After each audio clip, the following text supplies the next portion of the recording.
So you've gone self-employed and have decided that rather than forming a limited company, you'd prefer to take the more straightforward route and work as a sole trader. When running your own business, you'll naturally need to spend money to keep it up and running. And the good news is that many of these costs can be claimed as business expenses. This means you'll pay less tax and get to keep more of your hard-earned money. It's understandable that you might forget or lose track of what can and can't be claimed as an expense, so it's best to be as aware as you can. You might end up paying more tax than you need to if you aren't. Before we start, a quick reminder to subscribe to our channel and turn on those notifications in order to make sure that you always stay in the know as a self-employed worker. And please don't be afraid to give our video a cheeky like either if you feel like you've benefited from it. We also have a very similar video about expenses if you are running a limited company, or if you're just unsure about the difference. Our previous episode, Registering as Self-Employed, can help you figure out what to do next. But in this video, we'll be explaining what expenses you can claim as a sole trader. Now, if you are pressed for time, you could simply download this rundown of sole trader expenses in a handy PDF guide, so it's available to read whenever you're ready. So check out the link in the video description below. Now let's take the leap into sole trader expenses. Expenses are a big part of being self-employed, and something any successful business owner will need to keep on top of. Claiming expenses reduces the amount of profit on which sole traders pay income tax. So the long and short of it is that the more allowable expenses means less taxable profit and less tax you need to pay as a sole trader. To account for your expenses properly, you need to keep accurate records of everything. Sole traders, in much the same way as limited companies, can claim back any expenses they've incurred that relate directly to their business. The rule of thumb when claiming for any expenses is that you can only claim for expenses that are wholly and exclusively incurred in the performance of your duties. As ever, HMRC rules can be complex and are often based on concepts such as the fairness and reasonableness of expenses claimed. Sole traders claim their expenses when they file their self-assessment. This is typically done at the beginning of each year. The deadline is the 31st of January for online filing, although they can file any time from the end of the previous tax year on the 5th of April and 31st of January. Receipts must be kept for 6 years after you have filed your returns, as HMRC could decide to investigate your tax position at any point within this period. Now do remember, our crunch-free software, which as the name suggests is completely free, lets you keep track of all of your expenses, invoices, and bank transactions. It also integrates with our Snap Expenses app to make uploading expenses as simple as snapping a photo of your receipts, as well as the TripCatcher mileage app that really simplifies recording and uploading any business mileage that you want to claim for. Try it out for yourself by clicking the link in the description below. So now that we've covered what expenses are and why they're important, here's a basic rundown of the different areas HMRC consider to be allowable expenses.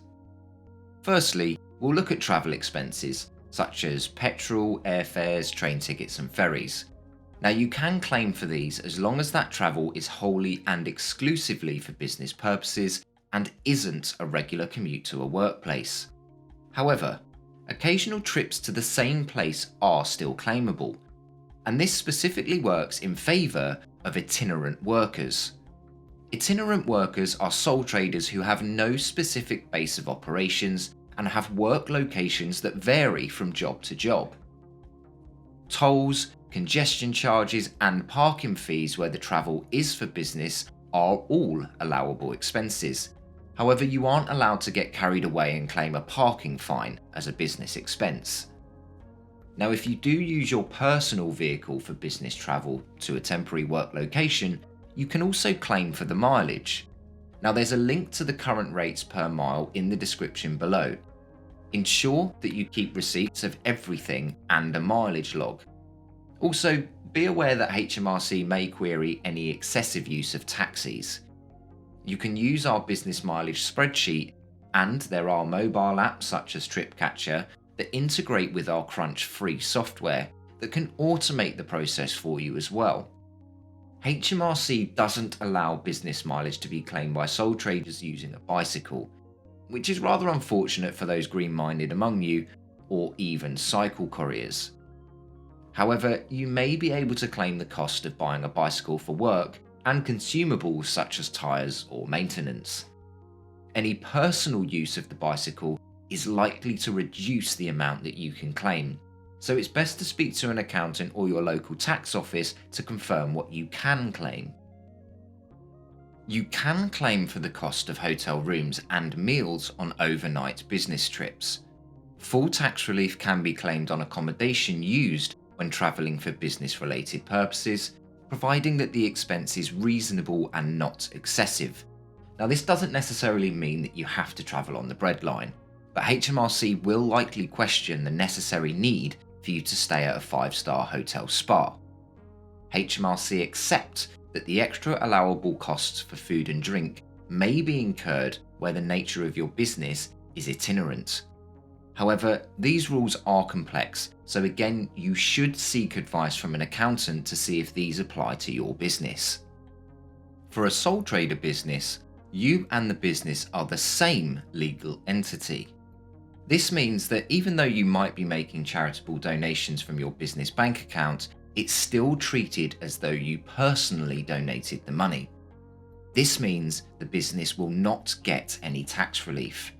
However, if you donate via gift aid, the receiving charity can receive tax relief for every £1 that you donate.